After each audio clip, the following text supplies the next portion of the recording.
కోరుకొండ కోరిన కోరికలు తీర్చే శ్రీ లక్ష్మీనరసింహస్వామివారు కొండపై ఉండడం వల్ల ఈ ప్రాంతానికి కోరుకొండ అనే పేరు వచ్చిందంట. ఇక్కడ 2 లక్ష్మీనరసింహస్వామివారి ఆలయాలు కలవు. ఒకటి కొండపై వెలిసిన శ్రీ లక్ష్మీనరసింహస్వామివారు, మరొకటి కొండ దిగుభాగాన మరొక ఆలయం. ఈ ఆలయం సుమారు 700 నుంచి 800 సంవత్సరాల మధ్యకాలంలో నిర్మించిన ఒక చారిత్రాత్మక కట్టడం. సుమారు నిట్టనిలువుగా ఉండే 650 మెట్ల ద్వారా కొండపై చేరుకున్న తర్వాత స్వామివారు అంగుళాలు మాత్రమే సైజులో ఉండడం ఒక అద్భుతమే అని చెప్పుకోవచ్చు. ప్రస్తుతం ఆంధ్రప్రదేశ్ రాష్ట్రంలోని తూర్పుగోదావరి జిల్లాలోని రాజమండ్రికి 20 కిలోమీటర్ల దూరంలో ఉన్న కోరుకొండలోని శ్రీ లక్ష్మీనరసింహస్వామివారి ఆలయం గురించి ఈ వీడియో.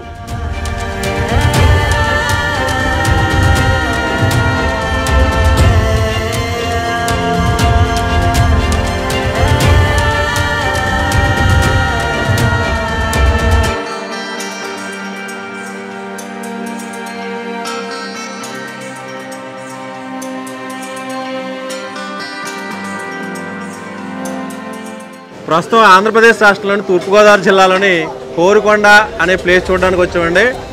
కోరుకొండ అంటేనే అందరికీ ముందుగా గుర్తొచ్చేది శ్రీ లక్ష్మీనరసింహస్వామివారి టెంపుల్ మాట. అది కూడా కొండపై ఉండే లక్ష్మీనరసింహస్వామివారి టెంపుల్ చూడడానికి చాలా ప్రాంతాల నుంచి ఇక్కడికి ప్రజలు వస్తూ ఉంటారు. పైనుండే లక్ష్మీనరసింహస్వామివారిని దర్శించుకుంటూ ఉంటారు అన్నమాట. ప్రస్తుతం ఇక్కడ కనిపిస్తున్న మెట్లు చూడండి, మొదటి మెట్టు స్టార్ట్ అవుతుంది. ఇది కూడా నిలువుగా ఉండే మెట్లు అంటండి. అసలు ఈ మెట్ల దారి ఏ విధంగా ఉంటుంది, పైకి వెళ్ళిన తర్వాత ఆ లక్ష్మీనరసింహస్వామివారు ఏ విధంగా కొలువై ఉన్నారో అనే విషయాలు తెలుసుకోవచ్చు.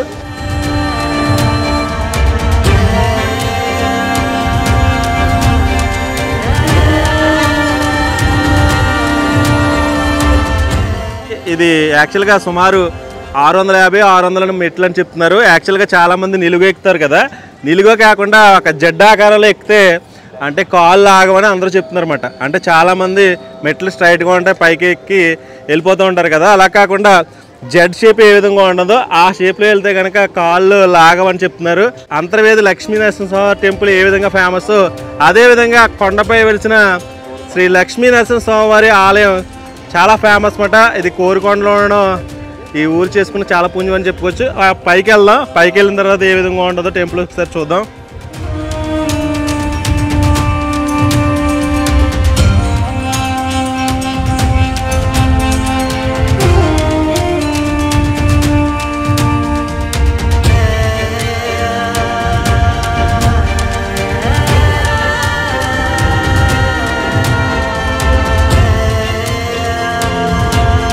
అమ్మ నమస్తే అండి. మీరు మొక్కుకున్నారమ్మా ఇలా రావాలని. ఏ ఊరు నుంచి వచ్చారమ్మా మీరు? మండపేట మండలం అత్తమూరు అండి. అత్తమూరు నుంచి వచ్చారు. అవును సార్. సుమారు అంటే 650 మెట్లు, 600 108 అనుకున్నాం స్వామి. 108 మెట్లు అయితే మీరు కొంతవరకు ఎక్కగలుగుదాం అనుకున్నారు, మొక్కుకున్నారమ్మా. అవునండి. ఓకేనమ్మా, థ్యాంక్ యూ.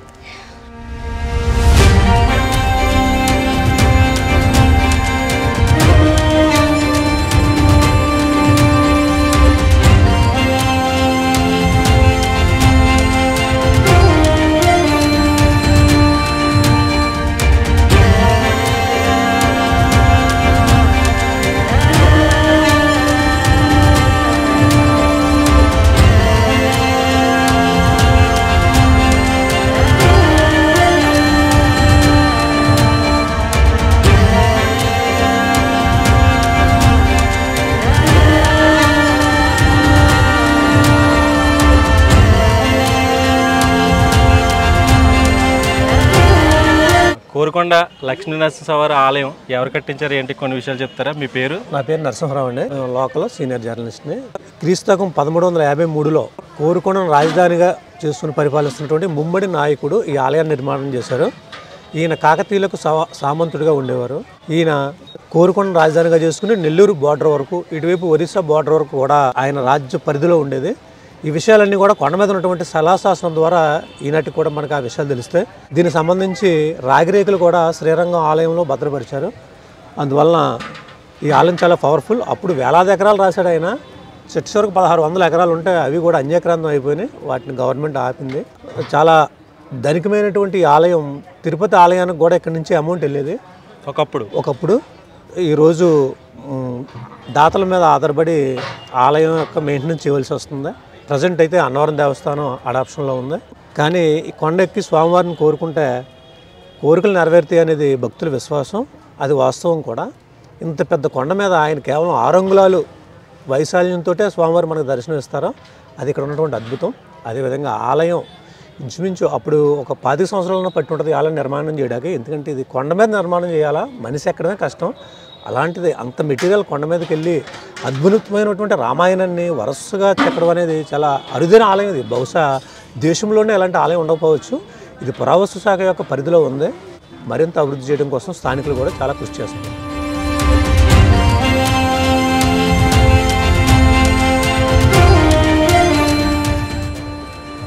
ఆల్మోస్ట్ కొంతవరకు మనం మెట్లు ఎక్కడం జరిగింది, కానీ స్టార్టింగ్లో సరదాగా ఉన్నా కానీ కొంత దూరం వచ్చేటప్పటికి అసలు ఎక్కడానికి ఎక్కలేకపోతున్నమాట. అంటే ఈ స్ట్రైట్గా ఉండడం వల్ల కొంచెం ఇబ్బందిగా ఉంది. ఓకే, ఏదేమైనా కానీ ఆ దేవుని దర్శించుకోవాలంటే ఒకసారి ఇలా వెళ్ళవలసిందే. చూసారు కదా ఎంత స్ట్రైట్గా ఉన్నాయి మెట్లు. యాక్చువల్గా ఇటువంటి మెట్లు ఏ టెంపుల్కి అలా ఉండవేమో. మన కోరుకొండలోని లక్ష్మీనరసింహ స్వామి టెంపుల్కి ఇటువంటి మెట్లు ఉంటాయి. ఒకసారి తప్పకుండా, అంటే మన తూర్పుగోదావరి జిల్లాలోనే చాలా ఫేమస్ టెంపుల్ మాట ఇది. ఒకసారి ఇంకా ఆ మెట్లు ఎక్కుదాం. చాలా మెట్లు అయితే ఉన్నాయి.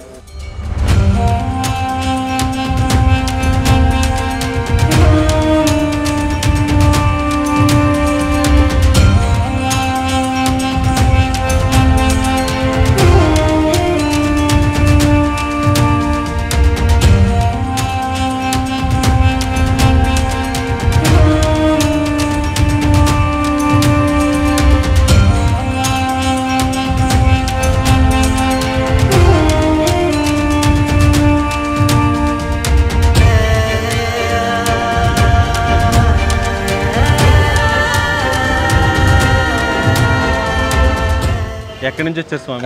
కాకినాడ. ఈ స్వయంభూ టెంపుల్ ఇది మనకి తెలుగులో చెప్తారు కదా, పవర్ఫుల్ దేవుళ్ళు అందరూ కొండెక్కి కూర్చుంటారని. అవునవును, ఇది కూడా అంతే, చాలా పవర్ఫుల్. ఇక్కడ ఉదయం 9 గంటలకు తీస్తారు. అర్చన స్వామివారిని తయారు చేయడం అన్నీ అయ్యేసరికి 10:30 అవుద్ది. మధ్యాహ్నం 12 దాకా తీసి ఉంటుంది. 12 తర్వాత దర్శనం ఉండదండి. మధ్యాహ్నం అయితే ఉండదు. మధ్యాహ్నం దర్శనం ఉండదు. ఓకే. మన అంతర్వేది ఎలా లక్ష్మీ నరసింహస్వామి గుడి ఎలాగో ఇది కూడా అంతే పవర్ఫుల్. ఇక్కడ విశేషం ఏంటంటే స్వామివారు ఇంతే ఉంటారు, ఇంతే ఉంటారు, ఆర్సీ అంత ఉంటారు. ఓకే. అక్కడ నమూనా గుడి ఉంటుంది, దాంట్లో చిన్న విగ్రహం ఉంటుంది.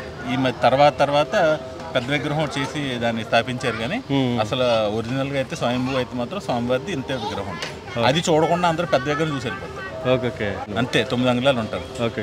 ఇక్కడ నుంచి మెట్లు ఎక్కడానికి అందరూ స్ట్రైట్గా ఎక్కడానికి ట్రై చేస్తారు. అలా ఎక్కకూడదు, అలా వంకరగా జిగ్జాగ్గా, అంటే ఇలాగ ఈ 2 మెట్లు ఉన్నాయి కదా, ఒక అడుగు పైన ఒక అడుగు కింద, అలా పక్కన ఇలా నడుచుకుంటూ ఇలా నెమ్మదిగా ఎక్కుంటే వెళ్ళాలి.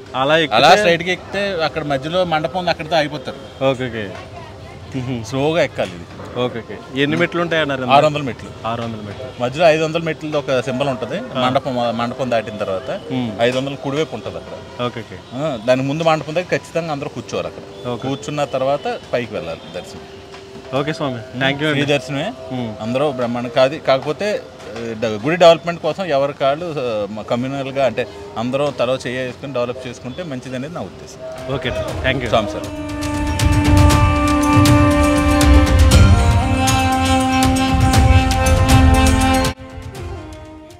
సుమారు 650 మెట్లు, అవి కూడా నెట్ట నిలుగా ఉండే మెట్ల ద్వారా భక్తులు ఏ విధంగా వస్తున్నారో చూశారు కదండి. కొంతమంది క్రింద ఉండే ఆలయం దర్శించుకోవడం జరుగుతుంది.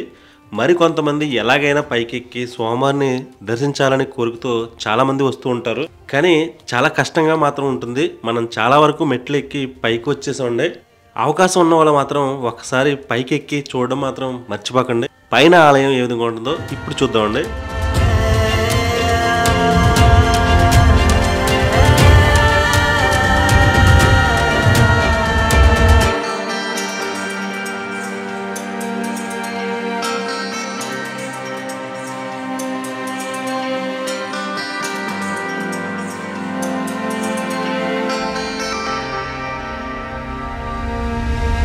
కోరుకొండ అంటేనే అందరికీ ముందుగా గుర్తొచ్చేది శ్రీ లక్ష్మీనరసింహ స్వామివారి టెంపుల్ మాట.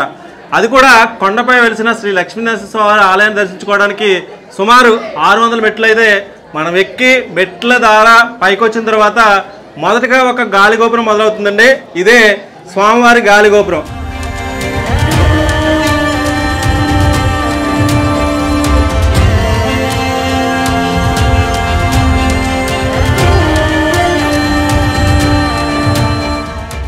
కొన్ని ఆలయాలకి గాలిగోపురాలు అంటే 4 వైపులా 4 గాలిగోపురాలు ఉంటాయి. బట్ ఈ ఆలయానికి ఆ విధంగా లేదు, ఎందుకంటే దీనికి అవకాశం లేదన్నమాట అలా నిర్మించడానికి. ఇది ప్రధాన ముఖద్వారం, అలాగే గాలిగోపురం.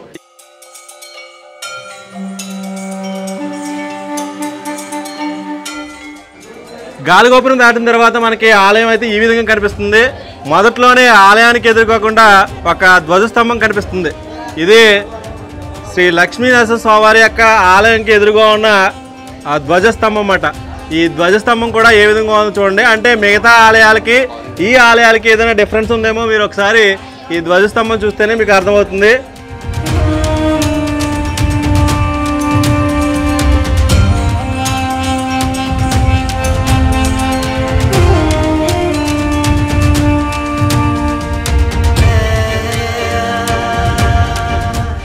ఆలయం లోపలికి ప్రవేశించిన తర్వాత ధ్వజస్తంభం పక్కనే ఒక మండపం కనిపిస్తుంది.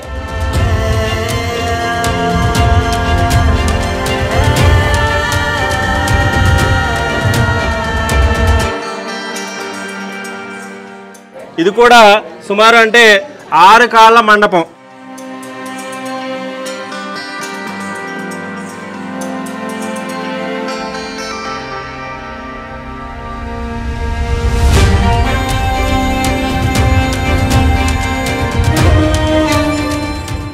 చాలా ఆలయాలు మనం చూస్తూ ఉంటాం, కానీ ఈ ఆలయంపై ఉండే రాతి శిల్పాలు ఒకసారి చూడొచ్చు ఏ విధంగా ఉందో.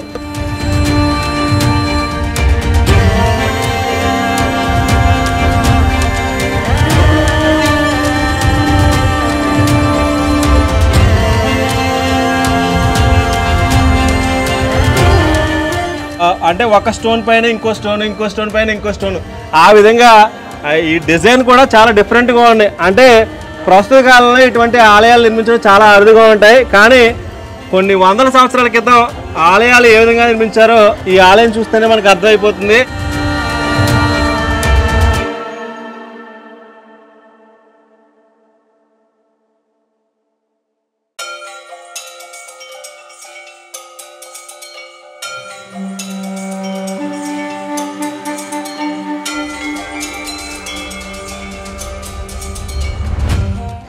యాక్చువల్గా ఇటువంటి మండపాల్లో అంటే స్వామివారి కళ్యాణ మహోత్సవాలు చేయొచ్చు. అంటే ఆ రోజుల్లో ఈ విధంగా ప్రతి ఆలయానికి ఒక ఆలయ మండపం అయితే ఉంటుంది. ఈ ఆలయానికి ఉండే మండపం ఈ విధంగా ఉంది.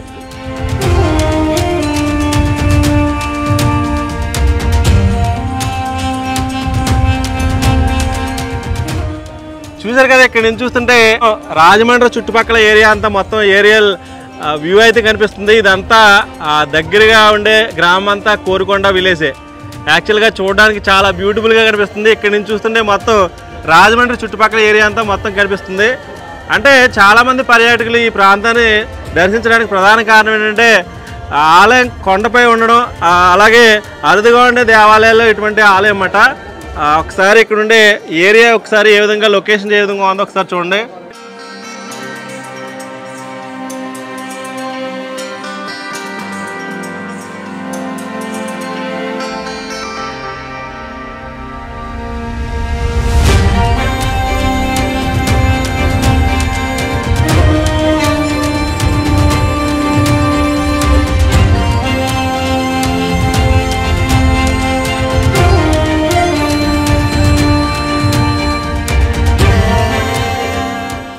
ధ్వజస్తంభం అలాగే మండపం చూసిన తర్వాత ఇప్పుడు ఆలయం ప్రధాన గర్భాలయం కనిపిస్తుంది అన్నమాట. ఇదే కోరుకొండలోని శ్రీ లక్ష్మీనరసింహస్వామి వారి ఆలయం.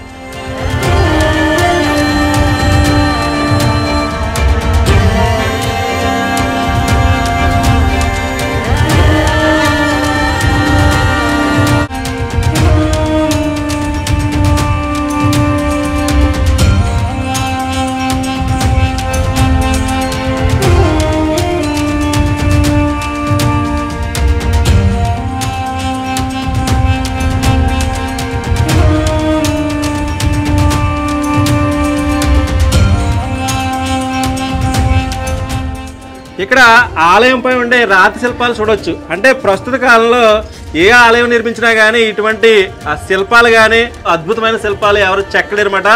ఆ రోజుల్లో అసలు ఎంత కొండపైకి ఇటువంటి శిల్పాలతో ఈ ఆలయాన్ని ఎలా నిర్మించారు అని మీరు అనుకోవచ్చు. ఆ రోజుల్లోనే అంటే సుమారు కొన్ని వందల సంవత్సరాల క్రితమే ఇటువంటి ఆలయాలు నిర్మించడం జరుగుతుంది.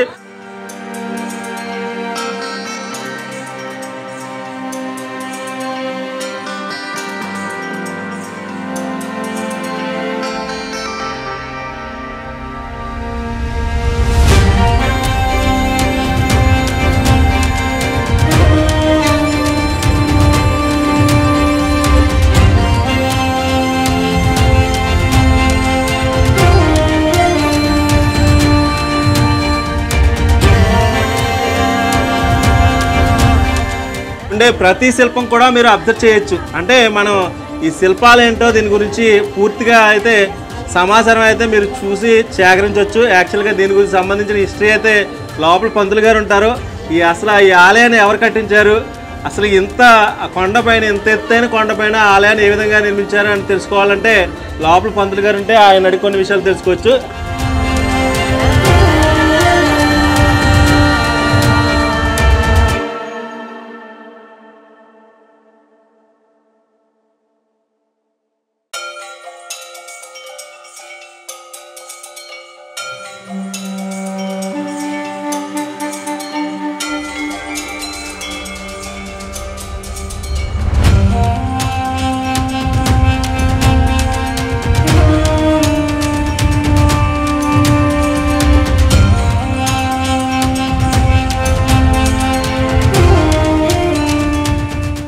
త్రేతాయుగంలో శ్రీరాముడు ఈ ఆలయాన్ని దర్శించుకున్నట్టు చాలా మంది చెప్తూ ఉంటారు. అందుకే త్రేతాయుగం అంటే రాముడి కాలం నాటి శిల్పాలు కొన్ని ఉన్నాయని చెప్తూ ఉంటారు అన్నమాట.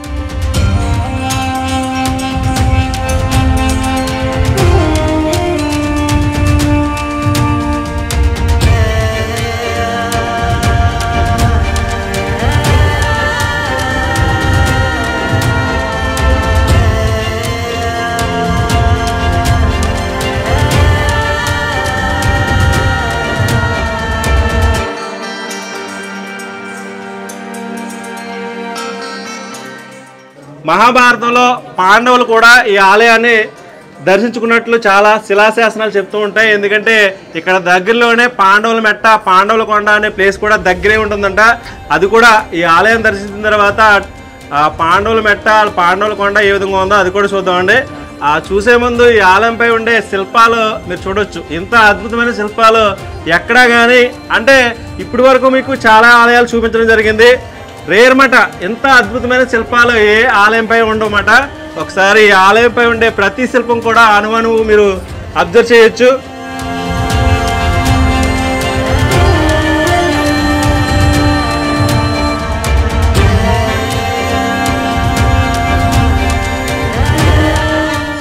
ఈ ఆలయానికి చుట్టూ ఇటువంటి రాతి స్తంభాలు ఉన్నాయి. ఈ రాతి స్తంభాలు కూడా మామూలు రాతి స్తంభాలు కాదు.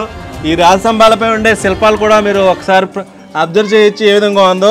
కింద ఒక రకమైన స్టోను, దానిపైన వేరే రకమైన స్టోను, మధ్యలో ఒక శిల్పం, అలాగే పైన కూడా వేరే రకం స్టోన్ అన్నమాట. ఇవన్నీ ఆ రోజుల్లో అంటే అప్పటి కాలంలో ఏ విధమైన టెక్నాలజీ లేని రోజుల్లోనే మన పూర్వీకులు ఇంత అద్భుతమైన ఆలయాన్ని ఏ విధంగా నిర్మించారు అని మనం అనుకోవచ్చు. చూడండి, ఇక్కడ ఉండే ప్రతి అణువణువు ఒకసారి చెక్ చేయొచ్చు.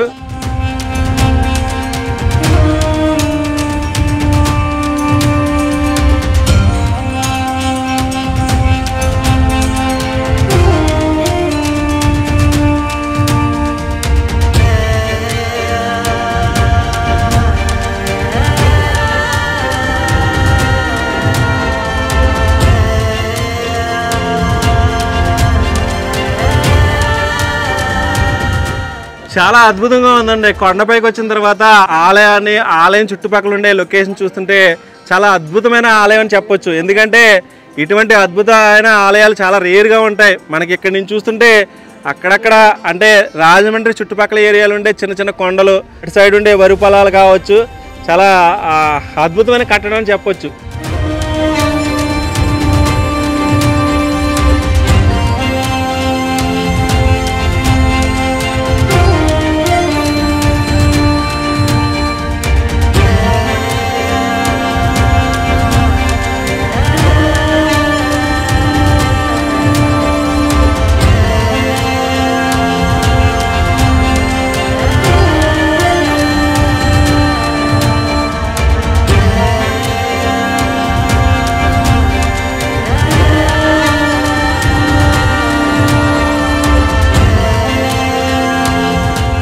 ఇటువంటి చారిత్రాత్మకమైన దేవాలయాలను మనం అందరం కాపాడుకోవడం వల్ల భవిష్యత్ తరాలకి ఇటువంటి ఆలయాలు మన రాబోయే తరాలకు కూడా ఇటువంటి వాటిని చూపించవచ్చు.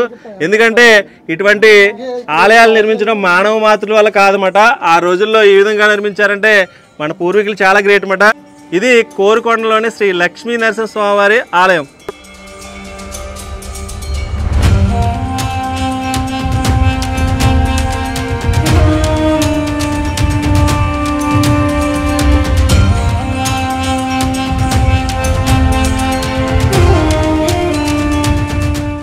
యాక్చువల్గా ఈ ఆలయాన్ని దర్శించుకోవడానికి చాలా గ్రామాల నుంచి వస్తూ ఉంటారు కదా, వాళ్ళ టైమింగ్స్ అయితే చాలా మంది తెలియకపోవచ్చు. ఉదయం 9 గంటల నుంచి మధ్యాహ్నం 12 గంటల వరకు ఈ ఆలయం తెరుచుకుని ఉంటుంది. 12 గంటల తర్వాత ఈ ఆలయాన్ని దర్శించుకోవడానికి అవకాశం ఉంటుందన్నమాట. ఎవరైనా భక్తులు ఈ ఆలయాన్ని దర్శించుకోవాలంటే తప్పనిసరిగా మీరు మార్నింగే బయలుదేరి 12 గంటలకల్లా ఇక్కడ ఉండేలాగా చూసుకోవడం మంచిది. ఆ 12 తర్వాత ఎవరైనా వస్తే చాలామంది భక్తులకి ఇబ్బంది కలిగే అవకాశాలు కూడా ఉంటాయి. ఇది కోరుకొండలోని లక్ష్మీనరసింహస్వామివారి ఆలయం.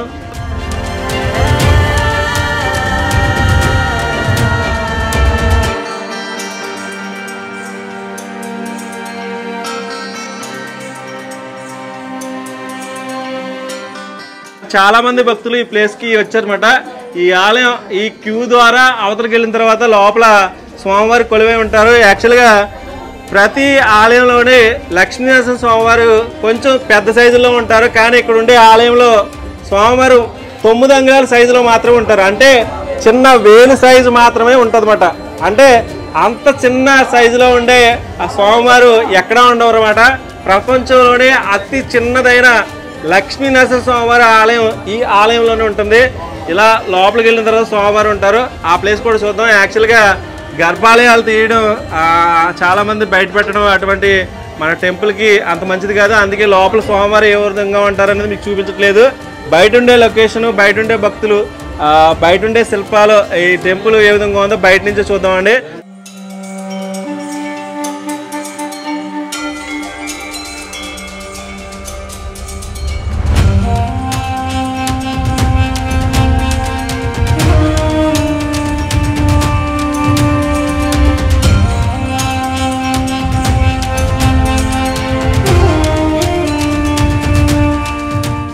అసలు ఈ టెంపుల్ ఎలా ఆవిర్భవించింది, అసలు ఎవరు కట్టించారు, ఈ టెంపుల్ గురించి కొన్ని విషయాలు చెప్తారని మీ దగ్గర రావడం జరిగింది. మీ పేరు? నా పేరు నృసింహగిరిధర్, పెదపాటి నృసింహగిరిధర్. లక్ష్మీనరసింహ స్వామివారి యొక్క వంశపారంపర్య అర్చక స్వామి. నేను ఇక్కడ స్వామివారి వచ్చేసి కోరుకొండ సంస్థానం బ్రహ్మాండే నాస్తికించిన నారసింహ సమోదేవో నభూతో నా భవిష్యతి. ఈ తూర్పుగోదావరి జిల్లా కోరుకొండ గ్రామంలో, కోరుకొండ మండలంలో స్వామివారి కొండపైన, ఈ ఏకాంతమైన ఈ కొండపైన స్వయంభూగా కృతయుగం ఆవిర్భావం. ప్రహ్లాదుడు దేవతలు కోరగా వచ్చిన స్వామివారు కాబట్టి కోరుకొండ అని పేరు. కోరిని కోరికలు తీర్చే స్వామిగా కోరుకొండ లక్ష్మీ స్వామివారు. ఇక్కడ స్వామివారి యొక్క ఆవిర్భావం ఎంత విశేషం అంటే, చిన్న దేవాలయంతో పాటుగా వెలిసారు స్వామివారు 9 అంగుళాల ఎత్తుతోటి. ఒక పక్క భూ వరాహస్వామి, ఇంకో పక్క త్రివిక్రమావతారం, జయ విజయులు, గరుడాళ్వారు, ఇతర పరివార దేవతలతో సహిత సింహముఖాలతోటి ఒక చిన్న దేవాలయం, విమాన గోపురంతో పాటుగా ఇక్కడ వెలిసి ఉండడం ప్రపంచంలోనే అతి చిన్న దేవాలయం ఇది. అలాంటి స్వామివారి స్వయంభూ స్వామివారు ఉంటారు. అలాగే ఆ స్వామివారికి అభిముఖంగానే పరాశర మహర్షి ప్రతిష్ఠ చేసిన లక్ష్మీ నరసింహ స్వామివారు కూడా ఉన్నారు. స్వామివారు వచ్చేసి కృతయుగం నాటి ఆవిర్భావం. ఇక్కడ ఆ యుగ యుగాల నుంచి కూడా ఆ రామాయణం ఆ టైంలో కూడా ఈ రాముడు ఇక్కడ అరణ్యవాసాలు ఇవన్నీ తిరుగుతున్నప్పుడు కూడా ఇక్కడ దర్శించారని, అందుకే కొండ చుట్టూ, గుడి చుట్టూ కూడా రామాయణ మహాఘట్టాలు ఫ్రేమ్ తోటి అలా ఉంటాయన్నమాట. ద్వాపర యుగంలో ఈ కొండ వెనకాల పాండవుల కొండ ఉంది. పాండవులు వనవాసం చేశారు అక్కడ. వాళ్ళు కూడా స్వామివారి యొక్క కోనేరు ఉంది ఇక్కడ, భవనాశిని అంటారు. ఆ కోనేరులో స్వామివారిని అక్కడ స్నానం ఆచరించి స్వామివారిని దర్శనం చేసుకునేవారు ఆ యుగంలో. ఈ కలియుగంలో ఎంతోమంది ఋషులు కూడా, అలాగే రెడ్డి రాజుల టైంలో గుడి కట్టడం జరిగింది ఇక్కడ. ఆ విధంగా స్వామివారికి ఇక్కడ కోరిన వరాలు ఇచ్చే కోరుకోండి, కోరుకొండ అని పేరు. మనస్ఫూర్తిగా ఏదైనా అనుకుని వెళ్తే తప్పకుండా నెరవేరుతుంది. ఇక్కడ విశేషం ఏంటంటే ఏకకాల అర్చన, ఏకకాల దర్శనం. ఒక్కసారే స్వామివారికి అర్చన చేసి భక్తుల్ని దర్శనింపజేసి 9:30 నుంచి 12 గంటల వరకు మాత్రమే ఇక్కడ ఉంటాం. మిగతా కాలం అంతా కూడా ఏంటంటే దేవతలు అర్చన చేసుకుంటారని మా పూర్వీకుల నుంచి చెప్తూ వస్తారు. అది ఇక్కడ విశేషం. Thank you. మంచిది, శుభం.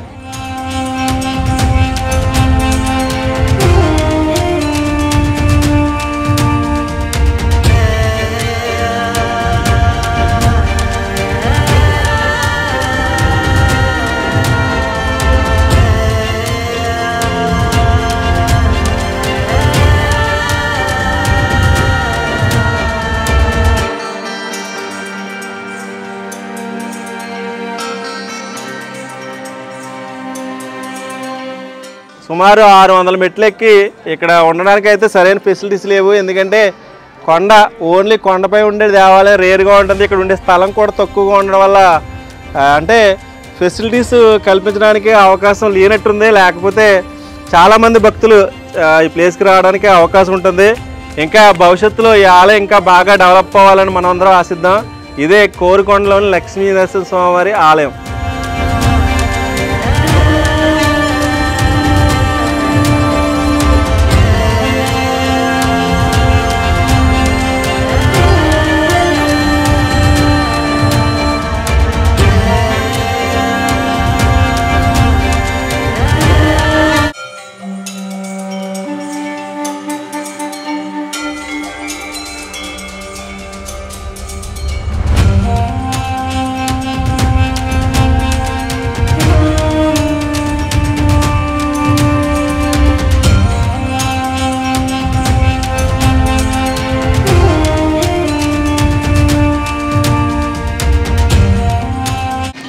నా పేరు కర్రి వీర గణేష్ అండి. గ్రామ సర్పంచ్ లక్ష్మీ సరదేవి వీర గణేష్. స్వామి స్వయంభూ అండి నరసింహస్వామి వారు. ఈ మధ్యకాలంలో 13 సంవత్సరాల కిందట అన్నవరం దేవస్థానానికి మేము దత్తం ఇచ్చి ఉన్నాం. అప్పటి నుండి అన్నవరం దేవస్థానం వారి యొక్క ఆధ్వర్యంలో భక్తుల సహకారంతో ఇక్కడ బ్రహ్మోత్సవాలు అయితేనో నిత్య అన్న సమారాధన అయితేనో జరుగుతున్నది. సార్ ఓన్లీ కార్తీక మాసంలోనే అన్న సమారాధన ఉంటుందండి? నిత్యం అండి, నిత్యం ఉంటుంది. నిత్యం అన్నదానం అండి. 360 రోజులు అన్నదానం అండి. ఏ టైం నుంచి ఏ టైంకి భక్తులకి? ఉదయం 10 నుంచి 1 గంట దాకా ఉంటుంది సార్. ఉదయం 10 గంటల నుంచి 1 గంట వరకు.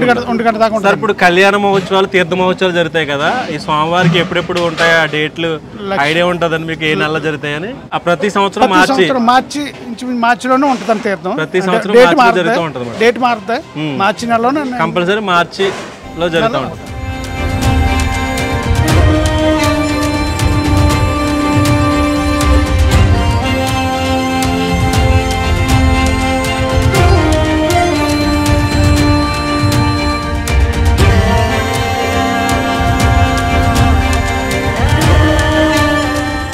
చాలామంది భక్తులు అంటే కొండపైకి వెళ్ళలేరు కదండి, వాళ్ళ గురించి కింద కూడా ఒక ఆలయాన్ని ఏర్పాటు చేశారు.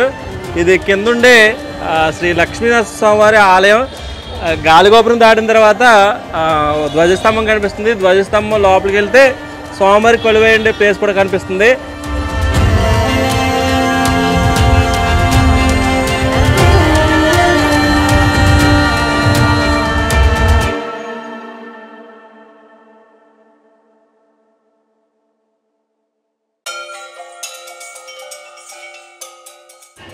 మన అంతర్వేదలోని లక్ష్మీ నరసింహస్వామివారి ఆలయంలో స్టోను మీరు చాలాసార్లు చూసే ఉంటారు.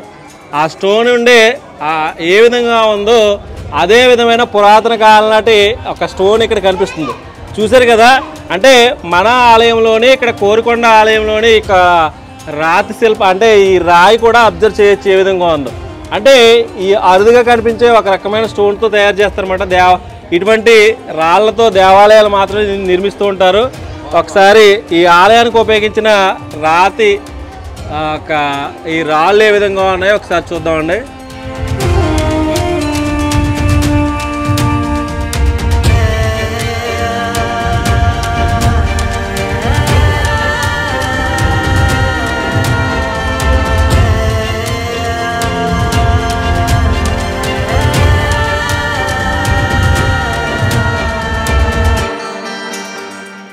ఈ ఆలయ ప్రాంగణంలోనే ఒక స్తూపం కనిపిస్తుంది చూడండి.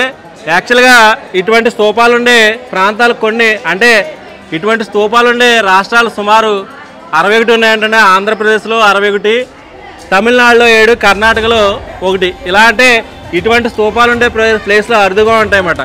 ఇది అంటే ఒక్కొక్క ఇటుకపై రామ శ్రీరామ శ్రీరామ అని పేర్లు, అంటే ప్రతి ఇటుకపై శ్రీరామ అని రాసి ఉంటుందండి. అలాగే దానిపైన ఒక్కొక్క రూపాయి పేర్చి సుమారు కొన్ని వందల ఇటుకలతో శ్రీరామ శ్రీరామ శ్రీరామ అనే ఇటుకలతో ఈ స్తూపాన్ని నిర్మించారట. ఇటువంటి స్తూపాలు ఆంధ్రప్రదేశ్లో 61 ఉన్నాయంటండి. అటువంటి స్తూపాల్లో ఈ ఒక స్తూపం ఇది. ఈ స్తూపం ఏ విధంగా ఉందో చూడండి. ఇది కోరుకొండలోని లక్ష్మీ నరసింహస్వామి ఆలయంలోనే మాత్రమే ఉంటుంది. వేరే అంటే అరుదుగా ఉంటాయి మాట ఇటువంటి స్తూపాలు. ఒకసారి స్తూపం ఏ విధంగా ఉందో ఒకసారి చూడండి.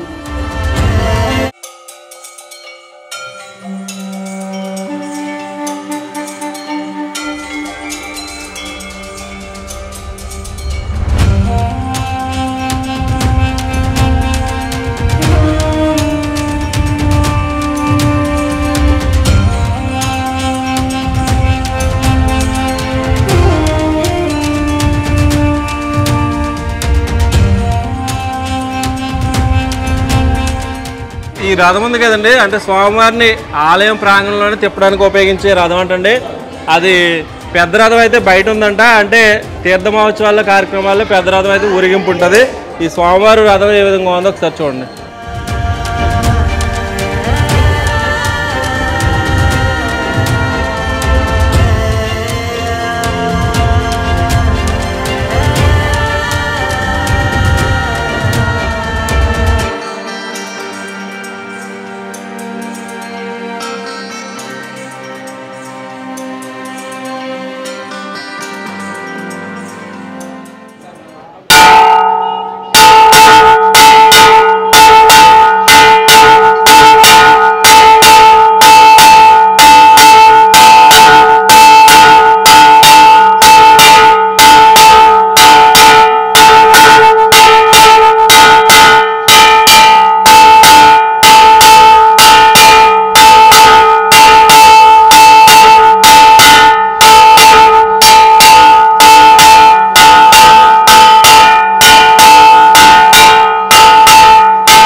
కోరుకొండ శ్రీ లక్ష్మీ నరసింహస్వామి వారి ఆలయం గురించి మీకు పూర్తిగా చూపించడం జరిగింది. ప్రపంచంలో ఎక్కడా లేని విధంగా 9 అంగుళాల సైజులో మాత్రమే ఉండే అతి చిన్న శ్రీ లక్ష్మీ నరసింహస్వామి వారి ఆలయం, నెట్ట నిలువుగా ఉండే మెట్లు, విమానంలోంచి చూస్తే మాత్రం అద్భుతంగా కనిపించే ఆలయం గురించి మీకు పూర్తిగా చూపించడం జరిగింది.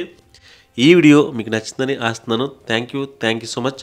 హర్ష శ్రీరామ్ అంతర్వేది. ఈ వీడియో కనుక మీకు నచ్చినట్లయితే లైక్ చేయండి, షేర్ చేయండి, సబ్స్క్రైబ్ చేయండి. మీరు సబ్స్క్రైబ్ చేయడం వల్ల నేను ఇలాంటి మరిన్ని వీడియోలు చేయడానికి అవకాశం ఉంటుంది. Thank you so much.